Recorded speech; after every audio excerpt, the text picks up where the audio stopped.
What's his name? Was a walk-on. Mitt Baker. Yeah. I don't want to interject on Barry's question about injury reports, but we were having a discussion about cut blocking. I know you were from an organization that lived off it in Denver, but where do you stand on that, primarily looking at what happened to Chop on that play? Well, I think, it's something that comes up every year, and that's a good question, because if it was simple as, the league is doing a great job trying to take all vulnerable positions out of the game.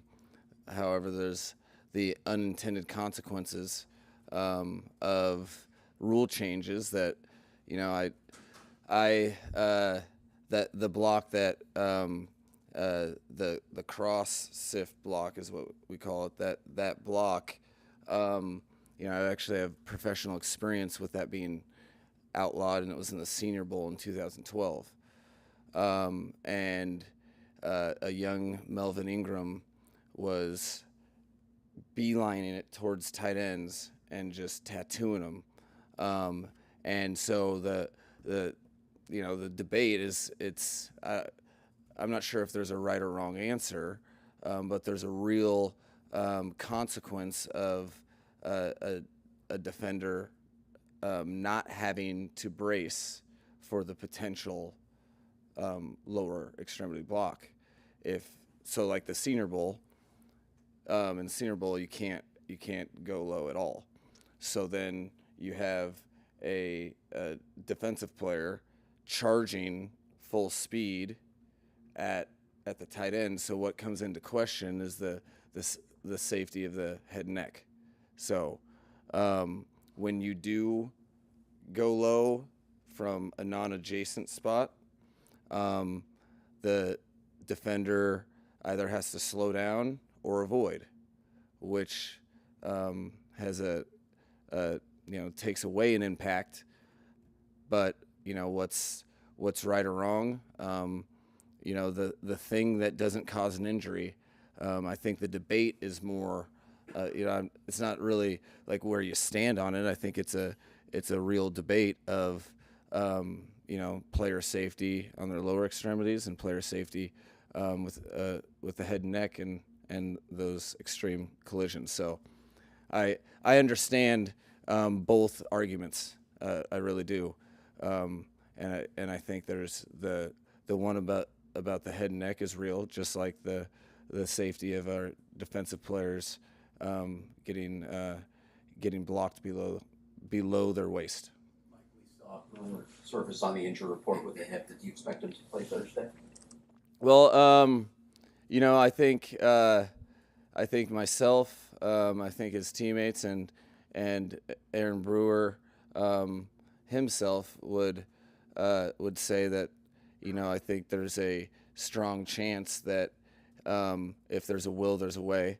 And, I'm confident because of the human being, not necessarily because the injury is that cut and dry. It's more that he's a captain of this team for a reason, and he's willing to do whatever it takes to, as a captain, touch the ball in every snap and help our fortune. So I'm confident in the person, and time will tell. But I feel very optimistic because of Aaron Brewer. And also, on the subject of health, obviously Chris Brewer said in January that Tua has to protect himself better, and his health obviously is paramount. That being said, are there instances during a game where, I don't want to say throw caution to the wind, but if you're down late in the game, does he have the authorization from you, the blessing of you, to be able to scramble, even if he puts himself in harm's way late in close games? Is that something you all have discussed? Yeah, it's because it's an inexact science. Specifically, you want him to be competitive within reason. I think the unintended consequence of watching your team suffer while you're on the sidelines because of an injury that you could have prevented, I think that helps one understand that line a lot better. It's prioritizing the team over whatever competitive. Tua got himself injured because he's a competitor, and threw caution aside. So he's, as that competitor, as the leader of the team, it's a very difficult task to be a quarterback, to avoid big collisions, but also try to earn those extra yards. And that's the place in the game, what's on the line, always impacts how aggressive you can be. However, you put yourself in harm's way where you're not available for extended periods of time. We've seen how that's looked. So it's a inexact science that you have to talk through all the scenarios that come up where you have that position, or he's put in that position. That's why it's important for me as a coach to put myself in his shoes and talk through all those that do come up. Mike, in general, not being game specific, what are a couple of pros and cons of putting a spy on a quarterback? The pros and cons of putting a spy on the quarterback is that extra defender is not in coverage. He's essentially a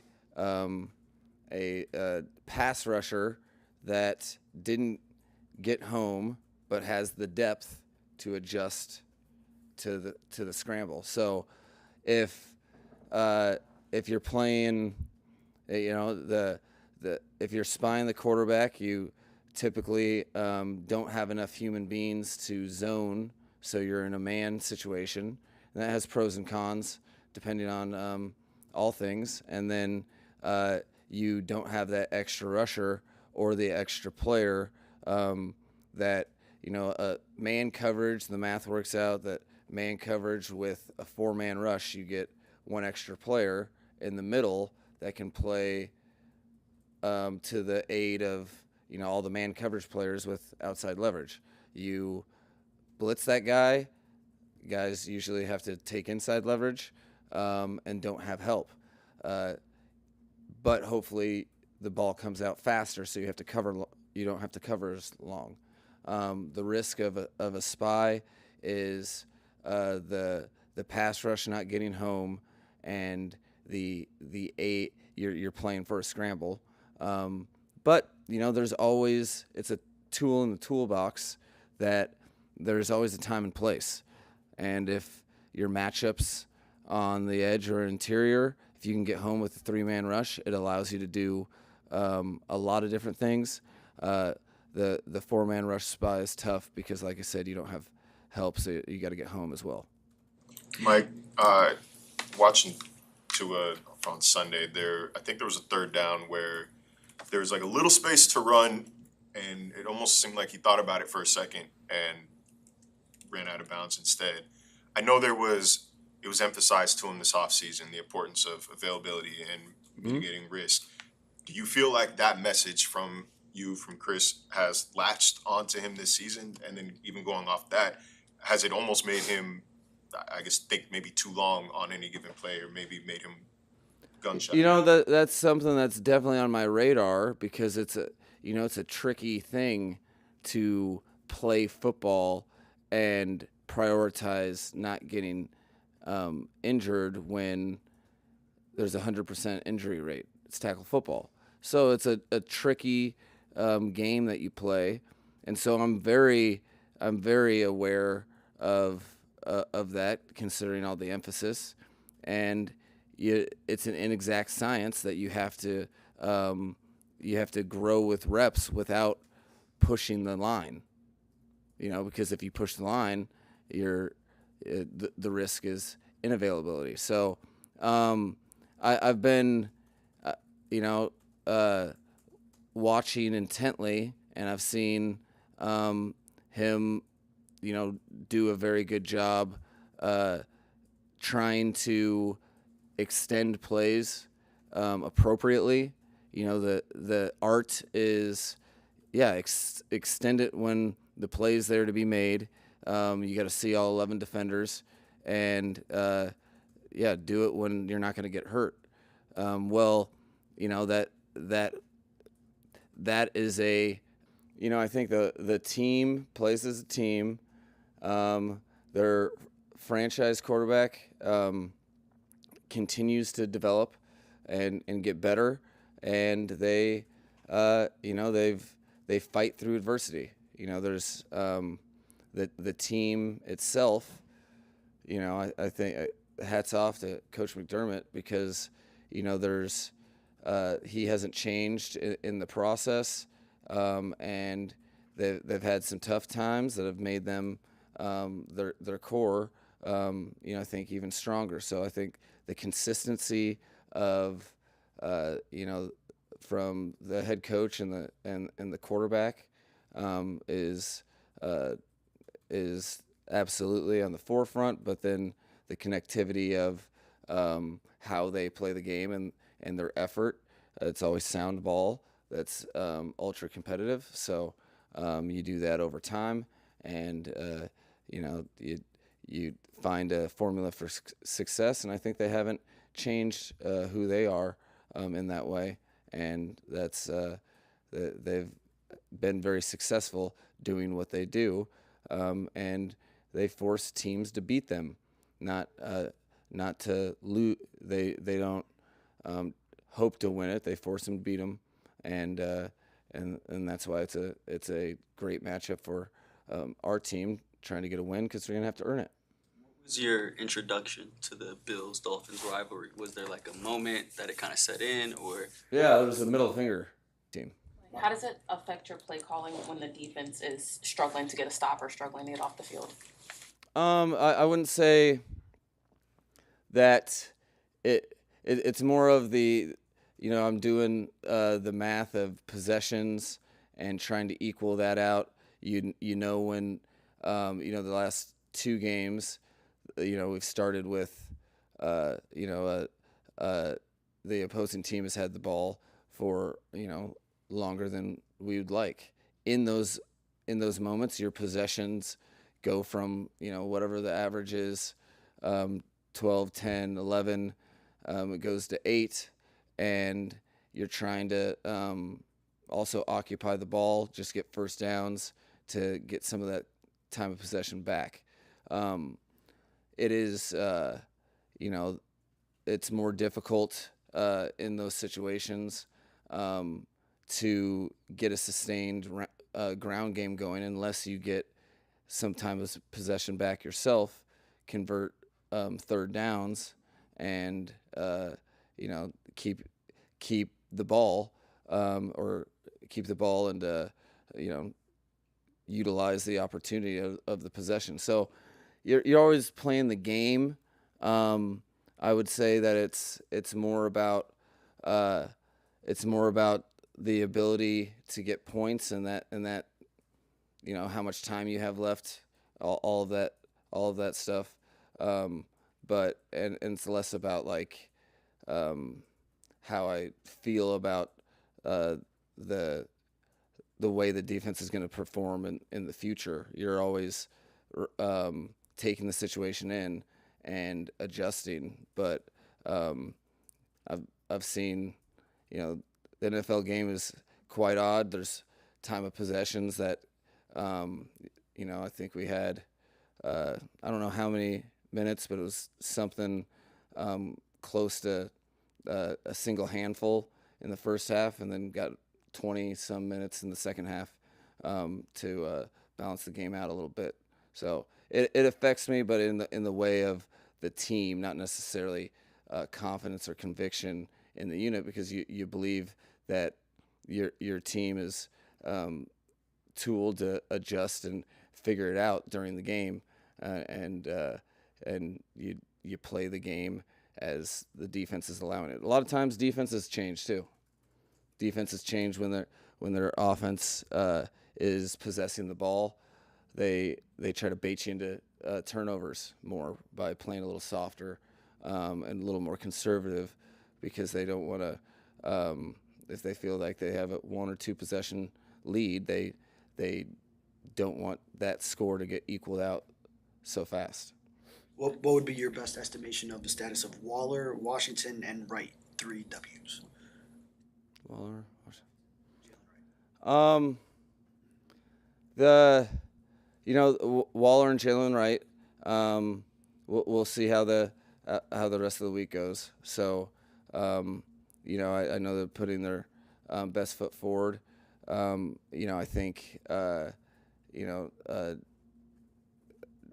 Jalen was real close last week, and so I'm probably most optimistic about him. But you let the days play out as they get themselves ready for a Thursday night game. Then Malik is, I feel quite optimistic about him. He's extremely tough and excited for the opportunity on Thursday night. I would ask you about Benito Jones. Forgot about Benito. Where is he in terms of, would the week of rest help the oblique situation, or is that a situation where he just needs more time? Yeah, he's. I tell you what, he is a man on a mission. Working overtime on the Thursday night week is pretty impressive. But he definitely has a mindset to be able to be available, whether or not his body allows for it. It's very important to him though to be out there this game. So he's doing everything he can. I feel more optimistic than I would have a week ago. I Tua noticed there was were. discussing a little earlier about how teams are getting deeper in their depths of their drops to clog that middle, maybe more than a traditional Tampa 2. I'm curious from a philosophy standpoint how you go about maybe trying to find those zones in the middle versus doing what they say you can't based off of their. So you have to. It's a great example. One that the Buffalo Bills paid. That's kind of been the story of us going against them since I've been here. And you make so pre-snap depth you can take advantage of 2 ways. You can hand the ball off, and if you block appropriately, you can take advantage of that space from pre-snap alignment, or you can get the ball out in between the zones, and that's kind of like what you'd call quick game, or trying to get the ball out real fast at or underneath the depth. Either way, you have to take advantage of pre-snap overplay is the way I kind of look at it. So, a lot of that's been a problem solving process, as people have adjusted to what we do, and then we adjust to that. And that is the game of chess. That is the National Football League. And you get used to it over time. Projecting the way that a defense is going to play against you versus what you see on tape, and all of those things. It takes a group of people to get people more worried about the yards that they're giving up pre-snap, because you have to do it with the offensive line, the running backs, the quarterback. You have to be precise in your routes so that you get the ball out of your break. And generally, the philosophy, it's trivialized, but I think it's the easiest way to explain it. Bend but don't break is real. You add a gap when you have 2 shell, so it's a little more difficult to get explosive runs, but it should be easier to get the 3-4. They're giving you those 3-yard gains, those 2-yard gains to try to bait you into a known passing situation, where they can rush the passer and force you to throw it where they're looking and where they're at, or create sack fumbles. But it's easier said than done. They do a good job. It's been kind of their calling card for the last couple of years, and if you aren't prepared for their details in their zones and the depths of their zones, they'll make you pay through takeaways. Last year, tardiness and attendance at meetings was an issue. How has that problem developed over not just the off season but into the first couple weeks of this year? I haven't find anybody, and haven't changed any of the specific non-negotiable rules. Rule number 3 of our team rules is be on time. I haven't signed really any sort of fine letters since maybe a one alarm clock issue in week 2 of camp. So that you acknowledge and attack a problem for a solution, and what all you can ask for is this team hasn't been victim of that. So we're on time at meetings trying to get our game right, so that we can be in the win column and not the loss. Thanks.